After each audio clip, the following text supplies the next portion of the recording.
Can you really help an avoidant who's not ready to heal? Stop what you're doing right now and ask yourself a different question. Why do you want to? And, is it really worth it? Think about what you've already invested in this person. How many nights have you stayed awake trying to understand why they pulled away again? How many times have you adjusted your behavior, your communication, your expectations, hoping that this time would be different? How many tears have you shed trying to figure out if that moment of coldness was about you or about their trauma? Now think about what you could have done with all that energy. You could have developed a hobby that brings you joy. You could have invested in friendships that actually nourish you back. You could have focused on your career, your dreams, your own healing. You could have met someone who doesn't make you question your sanity with every interaction. Is this really what you want for your life? To be someone's unpaid therapist who never even asked for your help? Because underneath your desire to help them lies something you probably haven't examined closely. You want to be the exception. You want to be the person who finally breaks through their walls. You want to prove that your love is powerful enough to heal their wounds. You want to be special. This isn't about them at all. This is about you needing to feel needed by someone who doesn't need anyone. But let's talk about what this is really costing you. While you're focused on their healing, you're neglecting your own development. Your friendships are suffering because you're always unavailable, always stressed about their latest emotional withdrawal. Your career is stagnating because you're spending mental energy analyzing their behavior instead of focusing on your goals. Your self-esteem is eroding because you're constantly walking on eggshells, afraid of triggering their defenses. You're learning to accept less in every area of your life. If you can tolerate emotional unavailability from your partner, you start tolerating disrespect from friends, unfair treatment at work, boundary violations from family. You're training yourself to normalize dysfunction across the board. An avoidant who isn't ready to heal has already told you everything you need to know about where you stand. They've shown you through their actions, their resistance, their patterns. They've demonstrated their priorities. They've made their choice. You just don't want to accept it. So you keep trying different approaches. You research their attachment style, like you're studying for an exam. You modify your communication style. You give them more space, or less space, or different kinds of space.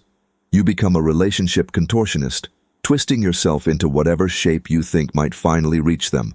But every strategy you try teaches them the same lesson. They don't have to change, because you will. You're not helping them heal. You're enabling their avoidance. Every accommodation you make tells them their current level of emotional investment is acceptable. Every time you adapt to their limitations instead of addressing them, you're giving them permission to stay exactly where they are. They're not avoiding healing because they don't understand their patterns. They're avoiding it because change feels more dangerous than staying stuck. And your willingness to work around their stuckness removes any pressure they might feel to move. Think about what healing actually requires. It demands acknowledging that your coping mechanisms aren't working. It requires sitting with uncomfortable emotions instead of running from them. It means risking vulnerability with no guarantee of safety. It involves taking responsibility for patterns you've spent a lifetime blaming on other people or circumstances. Someone who isn't ready for that process won't suddenly become ready because you love them correctly. Your perfect patience doesn't make vulnerability feel safer to them. Your understanding doesn't make emotional intimacy less terrifying. Your stability doesn't override their core belief that closeness equals danger. You cannot want someone's healing more than they want it themselves. You cannot do the work for them. You cannot love them out of their attachment style. You cannot provide enough security to override a lifetime of learning that emotional needs are threats to survival. What you can do is exhaust yourself trying. You can spend years becoming an expert on their psychology while neglecting your own emotional development.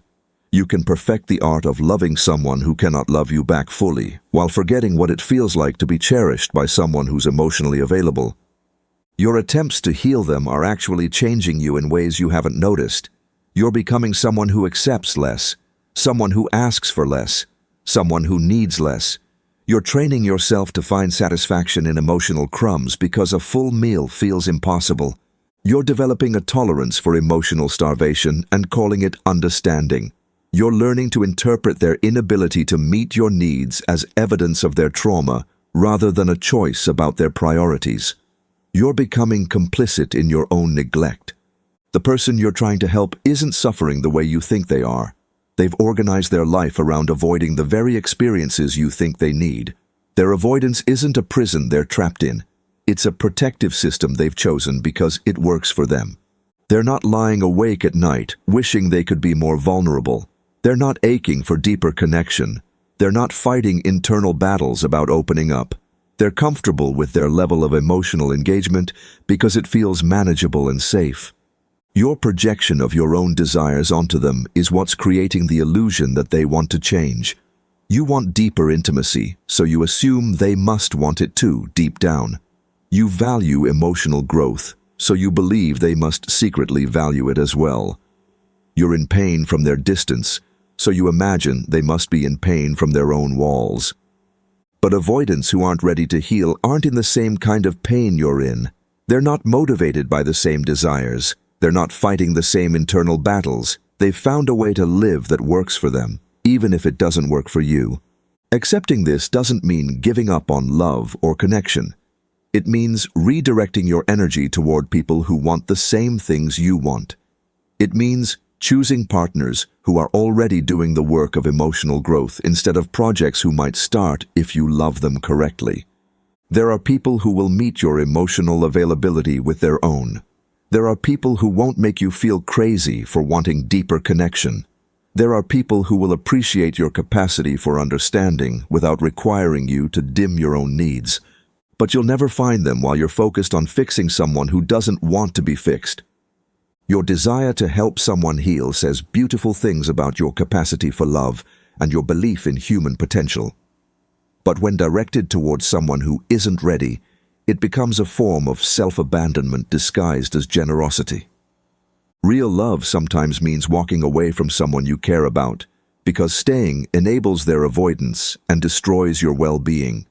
Real love sometimes means refusing to participate in dynamics that hurt both people involved.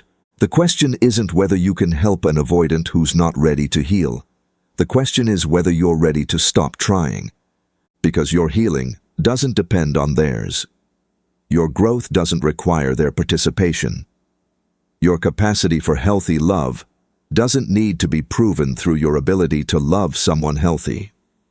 You can choose to invest your emotional energy in someone who's investing theirs in you. You can choose to build intimacy with someone who wants intimacy. You can choose to stop trying to earn love from someone who's not ready to give it. The person who will appreciate your depth is not the person who's avoiding their own. The person who will value your emotional intelligence is not the person who's running from emotional experiences. The person who will meet your love with equal love is not the person who's protecting themselves from love. When you stop trying to help someone who's not ready to heal, you make room for connections that don't require fixing. You create space for relationships that grow naturally instead of ones you have to manage constantly. That's when you discover what it feels like to be chosen by someone who's choosing you from wholeness, not emptiness. Someone who's sharing their life with you, not asking you to complete it. Someone ready to heal will heal whether you're there or not. Someone not ready won't heal no matter how perfectly you love them. Choose yourself. Choose people who choose themselves. Choose connections that energize you instead of depleting you. That's not giving up on love. That's finally understanding what love actually is.